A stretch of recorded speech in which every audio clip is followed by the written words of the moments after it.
এটা দীঘা না, এটা তো নদী। আরে নদী হলে তুমি সিরিয়াসলি তুমি দেখো ঢেউগুলো। আমার এই ঢেউ দেখে আমার দীঘা যেতে মন করছে, জানো তো। আমি দীঘা যাবে? হ্যাঁ টুকটুকি নদীতে এসে বলছে দীঘা যাবো, দীঘা যেতে মন করছে। হ্যাঁ সত্যি সিরিয়াসলি আমার দীঘা যেতে, আমাকে নিয়ে যাবে ঠিক দীঘা? আছে, চলো।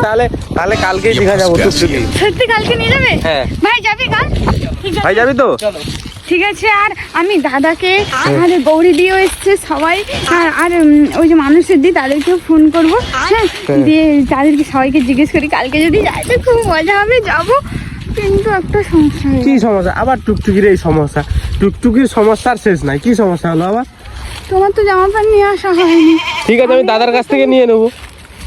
তুমি তো দাদার কাছ থেকে নিয়ে নিবে, কিন্তু আমার আরো একটা বড় সমস্যা। কি সমস্যা? আমি তো লিপস্টিক কাজল কিছু নিয়ে আসিনি। আমি হ্যাংলার মতো যাবো এইখানটায়। দেখেছো অবস্থা? লিপস্টিক নেই বলে দীঘা যাবে না। এটা কিন্তু ইয়ার কিনারে সিরিয়াসলি আমি কিন্তু যাবো না, আমাকে একটা লিপস্টিক হে ভগবান, লিপস্টিক